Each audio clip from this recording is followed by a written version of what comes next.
pernah takut kepada apapun. Selama dia berada di dalam kebenaran, maka tidak ada yang menakutkan dia untuk berbicara kebenaran. Salam damai dalam nama Tuhan kita Yesus Kristus. Damai itu hanya ada di dalam Yesus. Dari Yesus tidak ada damai. Saya akan menyampaikan firman Tuhan, renungan tentang Roh Kudus sebagai uswatun hasanah, sebagai pemimpin teladan. Terambil dari Bilangan 27 ayat 18 sampai 20. Lalu Tuhan berfirman kepada Musa, ambillah Yosua bin Nun, seorang yang penuh roh, letakkanlah tanganmu atasnya. Suruhlah ia berdiri di depan Imam Eliazar dan di depan segenap umat, lalu berikanlah kepadanya perintahmu di depan mata mereka. Dan berilah dia sebagian dari wibawamu, supaya segenap umat Israel mendengarkan dia. Saudara, ayat-ayat tersebut di atas menggambarkan Roh Kudus sebagai seorang pemimpin dalam memampukan seseorang berwibawa dan perkasa di depan orang-orang yang dipimpinnya. Poin yang pertama, Roh Kudus adalah pemimpin karena para pemimpin adalah orang yang penuh Roh Kudus. Nabi-nabi, pemimpin dalam Perjanjian Lama adalah orang yang penuh roh. Yusuf pemimpin dan Perdana Menteri di Mesir. Kejadian 41 ayat 38 sampai 39, kata Firaun kepada Yusuf, oleh karena Allah telah memberitahukan semuanya ini kepadamu, tidaklah ada orang yang demikian berakal budi dan bijaksana seperti engkau. Engkaulah yang berkuasa atas istanaku, dan kepada perintahmu seluruh rakyatku akan taat. Hanya tahtaku inilah kelebihanku daripadamu. Luar biasa, saudara-saudara. Bagaimana seorang Israel di dalam pelarian berada di tanah Mesir, di dalam perbudakan, tetapi karena disertai oleh roh, maka Yusuf naik begitu cepat dan dipercaya oleh raja. Dan hanya tahtanya itulah kelebihan Firaun atas Yusuf. Segala sesuatunya diberikan kepercayaan itu kepada Yusuf, bukan kepada Sambo. Yosua pengganti Musa. Yosua 1 ayat 7. Apa kata Tuhan kepada Yosua yang menggantikan Musa? Kuatkan dan teguhkanlah hatimu dengan sungguh-sungguh. Bertindaklah hati-hati sesuai dengan seluruh hukum yang telah diperintahkan kepadamu oleh hambaku Musa. Janganlah menyimpang ke kanan atau ke kiri, supaya engkau beruntung dan kemanapun engkau pergi. Jadi Yosua pengganti Musa. Musa tidak masuk ke dalam tanah perjanjian. Dia hanya di atas gunung Nebor, dan dia bisa melihat tanah yang luas di seberang sana. Musa meninggal di atas dan dikuburkan di gunung Nebo. Tetapi Yosua yang penuh dengan roh itu menjadi luar biasa karena kepercayaan Musa atas Yosua. Elia adalah nabi yang hebat di Israel. 2 Raja-Raja 2 ayat 15. Ketika rombongan nabi yang dari Yeriko itu melihat dia dari jauh, mereka berkata, roh Elia telah hinggap pada Elisa. Mereka datang menemui dia, lalu sujudlah mereka kepadanya sampai ke tanah. Jadi bagaimana Elisa mendapatkan separuh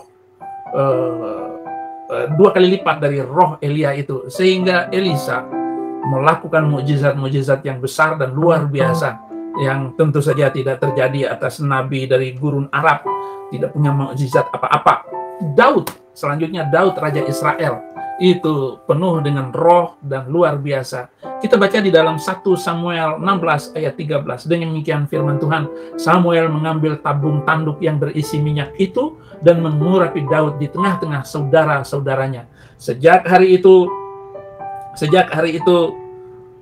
dan seterusnya berkuasalah roh Tuhan atas Daud. Lalu berangkatlah Samuel menuju Rama. Bagaimana Samuel memberkati Raja Daud, dan bagaimana luar biasanya perjuangan Daud itu di dalam sampai kepada dia menjadi raja setelah Saul. Dan Daud begitu hebat dan luar biasa karena dia Roh Tuhan ada di dalam kehidupan Daud. Dan dia juga terkenal takut akan Tuhan, sehingga banyak sekali hal-hal yang negatif terlepas dari hidupnya. Nah, saudara-saudara, selanjutnya bagaimana nabi yang lain seperti Simson, sang perkasa. Dia luar biasa, saudara-saudara. Rambutnya diurai terpanjang, dan disitulah kekuatan dari Simson, sehingga dia memiliki kekuatan perkasa dan bisa menghabisi banyak musuh sekalipun. Hakim-Hakim 13 ayat 24-25. Lalu perempuan itu melahirkan seorang anak laki-laki dan memberi nama Simson kepadanya. Anak itu menjadi besar dan Tuhan memberkati dia. Ayat 25, mulailah hatinya digerakkan oleh Roh Tuhan di Mahane dan yang terletak di antara Zora dan Eshtaol. Jadi Samson ini ada semua film kartunnya, filmnya yang dibuat oleh orang Barat tentang kekuatan Simson berdasarkan Alkitab. Bagaimana perkasanya dia. Dan diketahuilah Simson kasih tahu kepada istrinya bahwa kekebalan kekuatannya itu ada pada rambutnya. Barang siapa yang bisa menggunting rambut Simson, maka hilanglah keperkasaannya, kekebalannya, kekuatannya yang berlimpah-limpah. Nah, nanti ada khutbah saya tentang istri Simson, Delilah, yang menjual suaminya. Jadi ada perempuan yang menjual suaminya hanya untuk mendapatkan harta dan kekayaan. Dia tidak berada bersama suaminya, walaupun hari-hari dia tidur dengan suaminya itu. Selanjutnya ada lagi orang yang luar biasa, Daniel, yang bijaksana. Orang yang bijaksana itu pada zaman setelah Simson, dikenal Daniel ini memberikan nasihat-nasihat yang jitu kepada raja waktu itu, sehingga Daniel mendapat perkenaan raja waktu itu.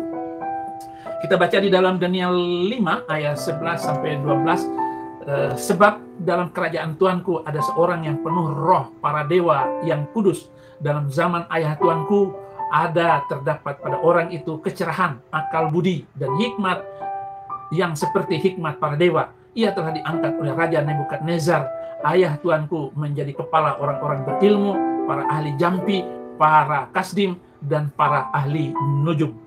Karena pada orang itu terdapat roh yang luar biasa dan pengetahuan dan akal budi, sehingga dapat menerangkan mimpi, menyingkapkan hal-hal yang tersembunyi, dan menguraikan kekusutan, yakni pada Daniel yang dinamai Beltasar oleh raja. Baiklah sekarang Daniel dipanggil dan ia akan memberitahukan maknanya. Jadi bagaimana Daniel ini memiliki hikmat yang luar biasa, sehingga Raja Nebukadnezar dan selanjutnya mendapat pencerahan dari seorang nabi yang luar biasa. Jadi mereka yang namanya Daniel ini nggak pernah takut kepada apapun. Selama dia berada di dalam kebenaran, maka tidak ada yang menakutkan dia untuk berbicara kebenaran.